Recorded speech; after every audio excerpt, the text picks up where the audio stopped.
Chapter 1. A Knock at Sundown. The prairie was burning gold in the last light of day, the sun sinking slow behind the far ridge. A thin wind slid across the land, stirring up little devils of dust that danced between the fence posts. From inside the weathered ranch house, Abigail Hart watched the light fade to the streaked glass of her kitchen window, one hand curled around a chipped coffee mug gone cold. Her husband had been gone nearly 2 years now, buried under a mound of dry earth on the hill, and in that time the ranch had aged faster than she had. Fence rails sagged. The barn roof leaked. The cattle were restless, leaner than they should be, and her own bones ached with the endless work. She was thinking of that hill and the grave on it when the knock came. 3 slow, heavy raps, firm enough to be heard over the groan of the wind, but not the kind a man gave when he meant harm. The sound still set her jaw tight. Out here, a knock at sundown was rarely just a neighbor dropping by. She set the mug down, wiped her palms on her apron, and stepped to the door. When she pulled it open, the sight before her made her pause. A tall man stood on her porch, shoulders broad beneath a trail coat worn to the color of old dust. His hat was tipped low, shadowing eyes the color of the river after rain. The brim lifted slightly in the wind, showing a rugged face lined by sun and something older than years. Loss, maybe.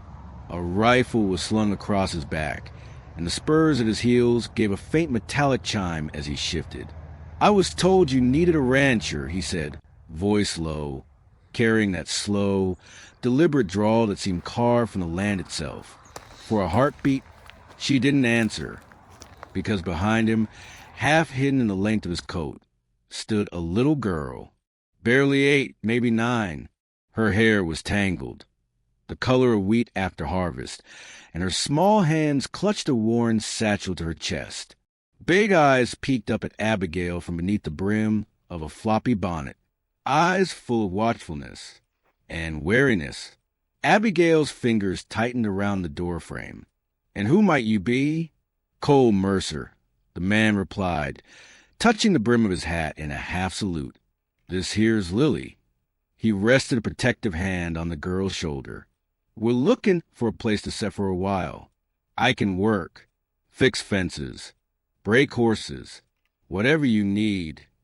Her gaze flicked between the man and the girl, her mind already weighing risk and need. The ranch couldn't keep on the way it was. She knew it. But taking in strangers, a man with a gun and a past she couldn't read, that was another kind of trouble. "You traveling far?" she asked, voice careful. "Far enough." He glanced back over the prairie, where the shadows of the hills stretched long and thin. Too far to turn back tonight. The little girl shifted, her eyes darting toward the distant ridge, as if something out there might be following. Abigail caught the movement and felt a prick of unease. She'd seen that look before, in her own mirror, the weeks after her husband died. "You understand I don't take kindly to just anyone staying here," Abigail said, lifting her chin. "I wouldn't ask if it weren't for her." Cole's voice softened, his hand tightening on Lily's shoulder. The girl finally spoke, barely above a whisper. "I can help too. I can feed the chickens." The words, small and earnest, cracked something in Abigail she hadn't known was brittle. She stepped back from the door, just enough for the lamplight to spill across the porch. "There's a bunkhouse out back," she said finally. "You can stay there. We'll see if you can work come morning." Cole nodded once, gratitude flashing in those rain-colored eyes. "Much obliged, ma'am." As they walked toward the shadowed bunkhouse, the last of the sun bled away, painting the prairie in dark reds and bruised purples. Somewhere far off, a coyote called, the sound lonesome and sharp in the cooling air. Abigail closed the door, but not before glancing once more at the man and his daughter. 2 figures carrying the kind of dust you didn't just shake off, and though she didn't yet know why, she felt the wind had brought more than a ranch hand to her door that night. It had brought change. Chapter 2. The Widow's Reluctance. Morning came in slow layers of light, spilling gold across the prairie and seeping through the thin curtains in Abigail Hart's bedroom. She rose before the rooster, as she always did, pulling on her work shirt and boots while the house still creaked with the cool of night. When she stepped onto the porch, the air was crisp, the sky painted in pale pinks and silver mist. Her eyes drifted to the bunkhouse. Smoke rose from its chimney, a thin, wavering thread that told her the strangers it stirred. She found them moments later by the pump. Cole was bent over, filling a tin pail, the muscles in his forearms shifting as he worked the handle. His coat was slung over a fence post, shirt sleeves rolled to the elbow, revealing skin brown by years under the sun. The little girl, Lily, stood nearby, feeding grain to a pair of hens, speaking softly to them like they were old friends. "Morning," Cole said, glancing up.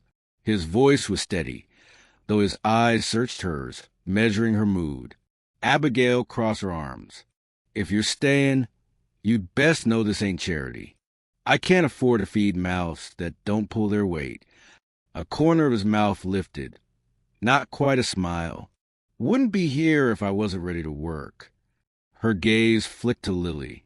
The girl's dress was clean enough, but worn thin with a hem that fell unevenly. "And what about her? She'll manage." Cole's tone softened, but there was steel under it. "She knows what it means to help." Abigail held his gaze a moment longer, the quiet between them filled by the pump's rhythmic squeak and the rustle of hens in the dust. She wanted to ask the questions clawing at the back of her mind. Where they'd come from, who they'd left behind, why Lily's eyes looked like they'd seen more than a child should, but she bit them back. "Fence lines down past the north pasture," she said instead. "Cattle wander if it ain't mended by nightfall. Think you can handle that?" "Yes, ma'am," Cole replied, setting the pail down with a solid thud. She turned away before he could see the flicker of uncertainty in her eyes. She'd taken in hands before, men who stayed a month, maybe two, before drifting off toward the promise of gold or greener pasture. None had come with child, and none had made her pulse skip the way this one did, though she hated to admit it. The day wore on under a cloudless sky. From the porch, Abigail watched Cole work the fence, his movements sure and deliberate, each post driven deep, each rail set firm. Lily trailed him sometimes, carrying smaller tools, and he would pause to ruffle her hair or point out a prairie hawk circling high above.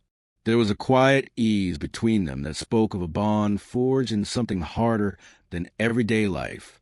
By late afternoon, the sun was a blazing coin low in the sky, and the scent of sage and hot dust clung to everything. Cole came up the path, hat in hand, sweat darkening his shirt. "Fences mended," he said simply. She gave a small nod, though inside she was grudgingly impressed. "Suppose you'll do for now." That evening, after supper, cornbread and beans, eaten mostly in silence, Abigail stepped onto the porch. In the distance, the faint notes of a saloon piano drifted up from town, carried on the cooling breeze. Somewhere out on the darkening prairie, a coyote yipped, the sound thin and lonely. Cole was leaning against the rail, Lily curled up asleep on a blanket behind him.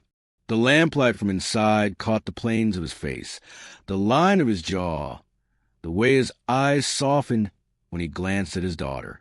"You keep to your word," Abigail said, "and we won't have trouble." He looked at her for a long moment, then nodded. "I aim to keep it, ma'am."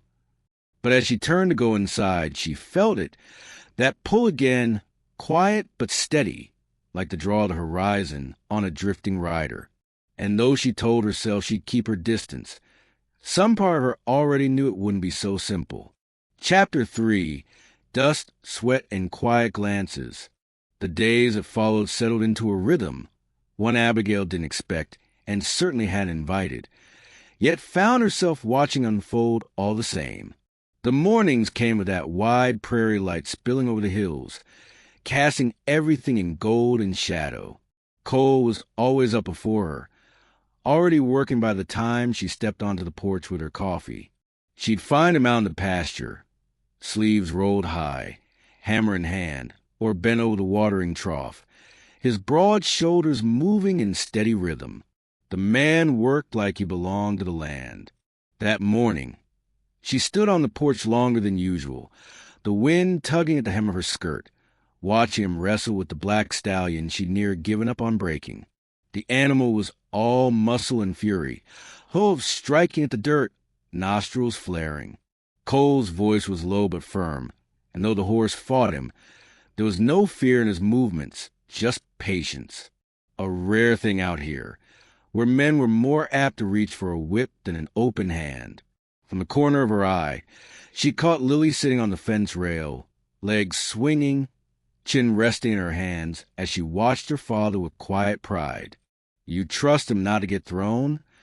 Abigail asked, stepping closer. Lily smiled faintly without looking away. "He's been tossed before. Always gets back up." Abigail didn't know if the girl was talking about horses or life. The stallion finally gave in, the wild in its eyes dimming to something more measured. Cole eased a hand along its neck, murmuring something Abigail couldn't catch. The sight tugged at something inside her she thought she'd buried with her husband. Admiration, maybe, or longing. She wasn't sure she liked feeling either. Later, while Cole hauled a load of fresh-cut timber to mend the barn, she found herself carrying water out to him. "You're not pacing yourself," she said, handing him the canteen. He took it, their fingers brushing. Just a moment, but it sent a warmth up her arm that had nothing to do with the sun. "Work doesn't get done slow," he replied, taking a drink before passing it back. "Work doesn't get done at all if a man drops dead in the heat," she countered. That earned the ghost of a grin. "You worried about me, Mrs. Hart?" Her eyes narrowed, though her lips threatened to betray her with a smile. "I'm worried about my barn." But as she turned to go, she knew he'd seen through the words. The afternoon passed under a relentless sun, the air thick with the smell of dust, horses, and cut wood. Abigail busied herself in the kitchen. Yet each time she stepped to the window, her gaze found him, hauling, sawing, the lines of his body etched in sweat and shadow. By sundown, the barn repairs were done. Cole was leaning against the doorframe, wiping his brow, when she brought out a plate of cornbread. "Payment," she said simply. He took it, but his eyes lingered on hers. "That's a fair trade." For a moment, neither moved. The sky behind him was painted in molten orange, the sun bleeding into the horizon. Somewhere in the distance, the saloon's piano drifted on the wind, faint and wistful. A coyote's call cut the air. Lily came running from the chicken coop, breaking the spell. "Pa, look, 3 eggs," she announced, holding them up like treasure. Cole crouched to her level, smiling in a way that softened every line in his face. "Good work, sweetheart." Abigail watched them together, a father and daughter who clearly had nothing but each other. And for the first time in a long while, she wondered if maybe, just maybe, the ranch wasn't the only thing that could be mended. Chapter 4, Shadows in Town. The following week, the wagon wheels creaked under the weight of feed, sacks, and flour as Abigail guided her old bay mare into the dusty main street of Garrison. The sun was sharp overhead, turning every surface into glare, and the air shimmered in the heat. Cole rode alongside on horseback, Lily perched in front of him with a small basket for eggs they'd trade at the mercantile. Garrison wasn't a big place. One long street lined with false front buildings, the wooden boardwalks warped from years of wind and weather. A few boys ran past chasing a stray dog, their boots clattering on the boards. Farther down, the saloon doors swung open, spilling the sound of piano keys and low laughter onto the street. As they passed, Abigail felt the stares. Some were curious. New faces in a small town were always cause for talk, but others carried something sharper. She noticed the way one man leaned into a companion, whispering before both turned to look. Cole didn't react, but she saw the faint tightening of his jaw. They stopped at the mercantile, the bell above the door jingling as they stepped inside. Abigail busied herself at the shelves, collecting coffee beans, flour, and lye soap. Cole headed toward the back to barter over the feed, Lily trailing him like a shadow. When she brought her items to the counter, the storekeeper, Mr. Burnett, gave her a look that lingered. "That the man work at your place now?" he asked in a low voice, nodding toward Cole's broad back. "Yes," she replied evenly. "Folks say he rode with McCallum gang a few years back," Burnett murmured. "Guns for hire. McCallum's boys did some bad things round these parts." Abigail felt her stomach tighten. "And folks say a lot of things," she said, her tone flat, but her mind was already circling the thought. When they left the store, she noticed two men standing by the saloon, one with a toothpick bobbing between his lips, the other with a scar running from ear to chin. The scarred one spat into the dirt as they passed. "Ain't you a long way from trouble, Mercer?" he drawled. Cole didn't answer. He kept walking. Lily pressed close to his side.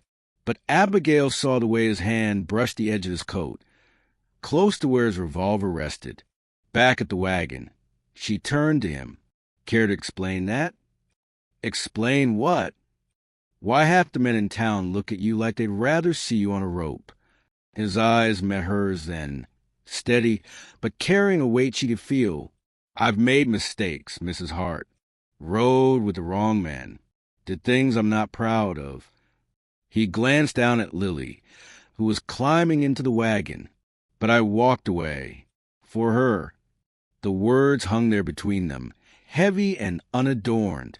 On the way home, the silence stretched, broken only by the creak of the wagon and the distant cry of a hawk. Abigail kept her eyes on the road, but every so often she caught herself glancing at him, at the rigid line of his shoulders, the way he scanned the horizon like a man expecting trouble to ride up at any moment. By the time they reached the ranch, the sun was low, turning the sky into a wash of red and gold. Cole helped unload the supplies without another word, but Abigail could feel the tension still coil inside him, and maybe inside herself, too. That night, after Lily was asleep in the bunkhouse, Abigail stood on the porch, the wind cool against her face. Out across the dark prairie, she could hear the faint, far-off howl of coyotes. Somewhere in the shadows, she knew, there were stories about Cole Mercer, stories she hadn't heard yet, and she wasn't sure if she wanted to. Chapter 5. The Threat Returns. The wind had a different bite to it that afternoon, dry and restless, carrying the smell of far-off smoke. Abigail noticed it while hanging laundry, her eyes narrowing against the glare. Out here, the prairie could whisper warnings if you listened, and today it whispered trouble. Cole was out in the north pasture, mending the last stretch of fence.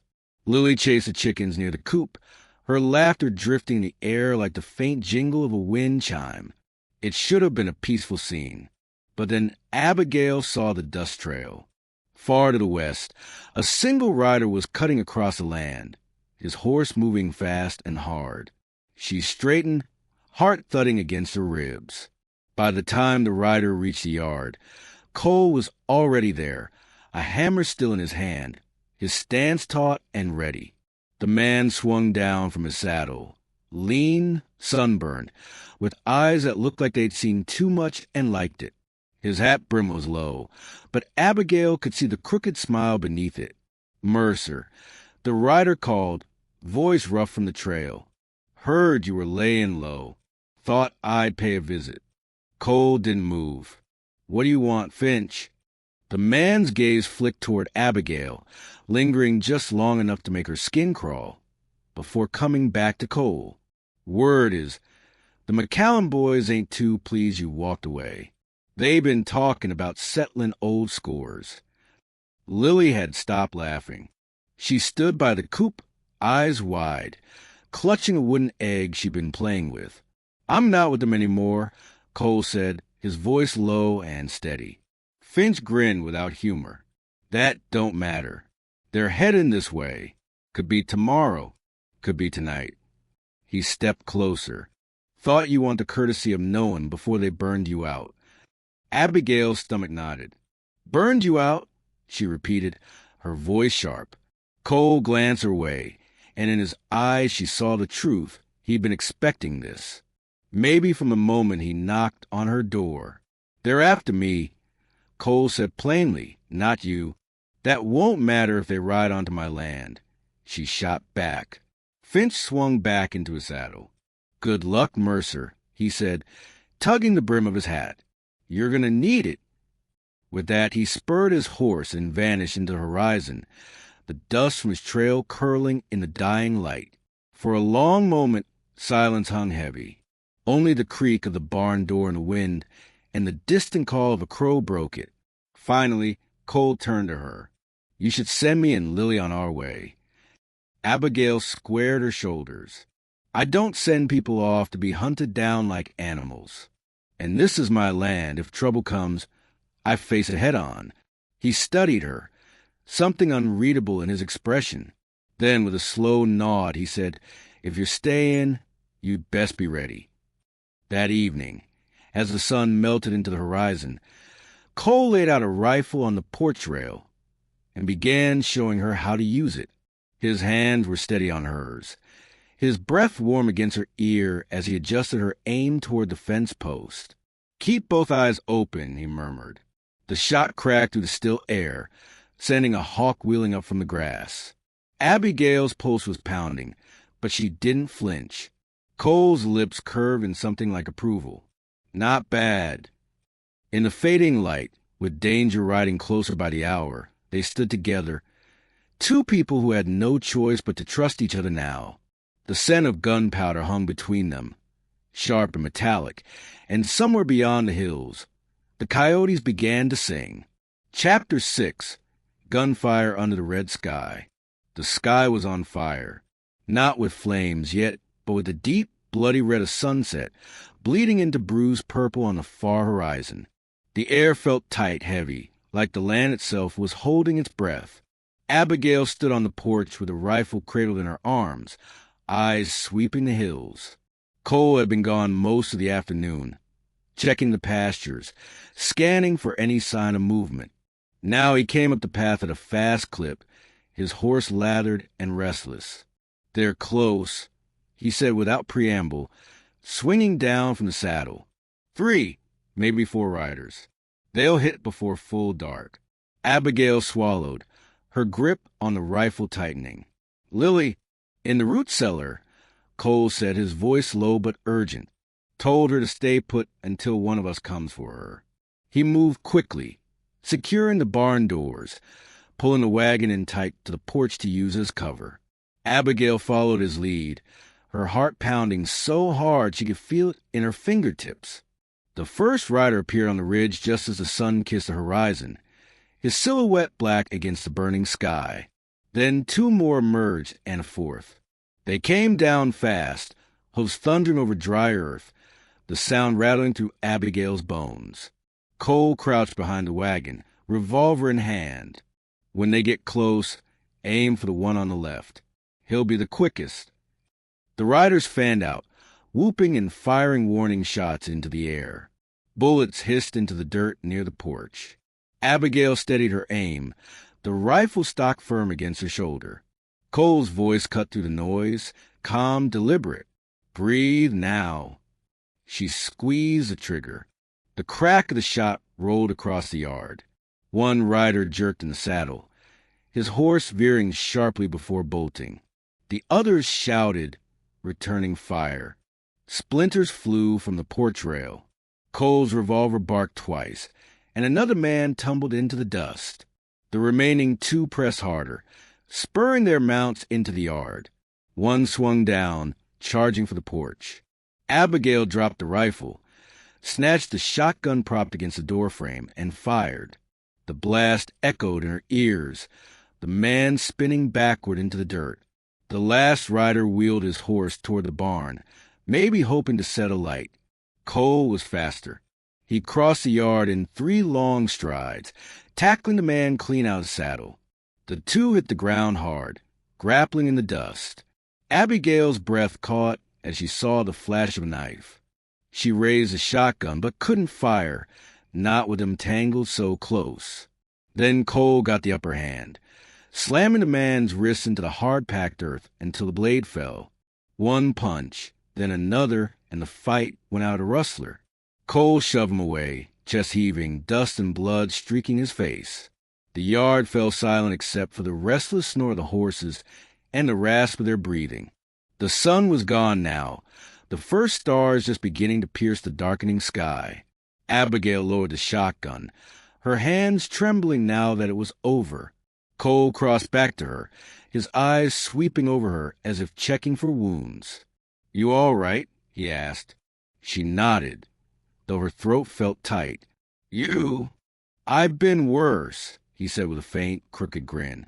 But when their eyes met, the humor faded, replaced by something deeper, gratitude, and maybe something more. Without thinking, Abigail reached up, brushing a smear of dirt from his cheek. His hand caught hers, holding it there for just a heartbeat too long. The world felt still, the danger momentarily gone, the weight of the moment pressing closer than any bullet. Then Lily's voice called faintly from the cellar, breaking the spell. Cole let go, stepping back. "We should get her," he said softly, as they walked toward the cellar door together. The night settled around them. The coyotes were singing again, their calls rising into the dark. And though the danger had passed for now, Abigail knew something had shifted between her and Cole. Something as real and unstoppable as the coming dawn. Chapter 7. Hearts Laid Bare. The night air was cool and sharp, carrying the scent of gunpowder, trampled earth, and the faint sweetness of prairie sage.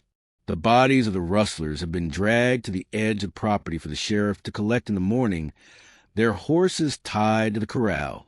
Abigail sat at the kitchen table, her hands wrapped around a mug of coffee gone cold.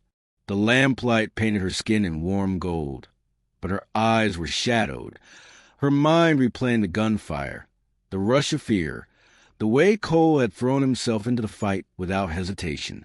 The floorboards creaked in the next room. She looked up to see him step inside, freshly washed, though there were still streaks of dust at his jawline, and bruises beginning to darken across his cheek. His shirt was half-buttoned, the sleeves rolled, revealing forearms corded with muscle and marked by old scars. "Lily's asleep?" she asked quietly. He nodded, pulling out the chair opposite her. Took some coaxin. "She's brave, but..." He rubbed the back of his neck. No child should have to hear gunfire that close. Abigail set her mug down. "Seems to me she's had to face more than most." Cole's gaze lingered on her for a moment, then drifted away, as though he was weighing whether to speak. When he did, his voice was low. "I wasn't always a man you've seen these past weeks." She stayed silent, letting him go on. "I rode with McCallum's gang for near 3 years. Started as a hired hand, just keeping the horses. But it's a slippery slope out here. One day you're guarding a herd. Next day you're pointing a gun at a rancher who won't hand over his cattle. I told myself it was just work, that I didn't have a choice." He exhaled, slow and rough. "Then Lily's mama died. Fever. And I looked at my little girl and realized if I didn't walk away, she'd grow up thinking that's the only kind of man her father could be." Abigail's fingers curled against the table's edge. "So you left." "I left," he said, meeting her eyes now. "And I've been trying to put distance between us and that life ever since. But the thing about your past," he gave a humorless smile, "it rides faster than you think." The clock ticked on the wall, filling the quiet that followed. Outside, the wind sighed against the window. "You could have left tonight," she said, "taken Lily and run before they got here." "I could have," he admitted, "but I wouldn't, not while you and this place were in their sights." Her breath caught, a warmth blooming in her chest that had nothing to do with the coffee. She leaned back, studying him. The tired set of his shoulders, the honesty in his voice, the way he seemed ready to bear every ounce of her judgment. "You're a fool," she murmured, though her lips curved faintly. He gave a slow, crooked grin. "Wouldn't be the first time I've heard that." For a moment neither spoke. The lamplight flickered between them, throwing shadows that made the room feel smaller, closer. Abigail found herself reaching across the table, her fingers brushing over the back of his hand. His skin was warm, rough from work, and when he turned his palm upward to catch hers, it felt like a promise more than a gesture. "I don't know where this goes," she said softly, "but I do know you've earned more than just my thanks." His eyes darkened, but not with danger, with something deeper, steadier. "Then I'll take whatever you're willing to give." They sat there, hands linked in the quiet, the rest of the night stretching ahead like the open prairie, uncertain, wide, and full of possibility. Chapter 8. A Place to Belong. The first hint of dawn was a pale silver along the horizon, softening the hard edges of the land. The prairie lay still, blanketed in a fragile quiet broken only by the low murmur of cattle and the creak of the windmill turning lazily in the breeze. Abigail stood on the porch, wrapped in her shawl, watching the sky change. She hadn't slept much, her mind too full the night before of gunfire and confession, of the warmth in Cole's eyes when he'd taken her hand. Behind her, the door opened with a gentle groan. Cole stepped out, his hair still damp from washing, his hat in one hand. He looked different in the morning light, calmer, but still carrying that quiet watchfulness she'd come to recognize. "Didn't mean to wake you," she said. "You didn't," he replied, setting his hat on his head. "Sunrise just seems worth seeing today." Lily emerged a moment later, rubbing her eyes, a blanket draped around her shoulders. She padded over to stand between them, leaning against her father's side. Abigail smiled down at her, surprised by how natural it felt to have the girl there. Cole glanced toward the corral, where the black stallion grazed with the rest of the herd. "I was thinking, if you want us gone, we can be packed and on the road by midday. You've done more than most would for two strangers." The thought of them leaving sent a strange ache through her chest, sharp enough to steal her breath. She tightened her shawl, staring out over the sunlit grass. "This ranch has been too quiet for too long," she said finally. "It could use another pair of hands." And maybe a little laughter again. Her eyes shifted to Lily. "If you're willing to stay, that is." Lily's face lit up before Cole could answer, and she blurted, "Can I keep feeding the chickens?" Abigail chuckled. "You can feed whatever you like." Cole's gaze held hers, searching, as if making sure this wasn't pity or obligation. When he saw it wasn't, his shoulders eased. "Then I reckon we'll stay, if you're sure." "I'm sure," she said, the words as steady as the ground beneath them. The three of them stood there as the sun broke fully over the horizon, painting the ranch in gold. The scars of the past, both theirs and the land's, were still there, but the light made them softer somehow, less like wounds and more like proof of survival. Cole stepped closer, just enough that his arm brushed hers. He didn't speak, but the warmth of that small contact told her more than words could, that for the first time in a long while, none of them had to keep riding toward some uncertain tomorrow. This place, this moment, it was theirs.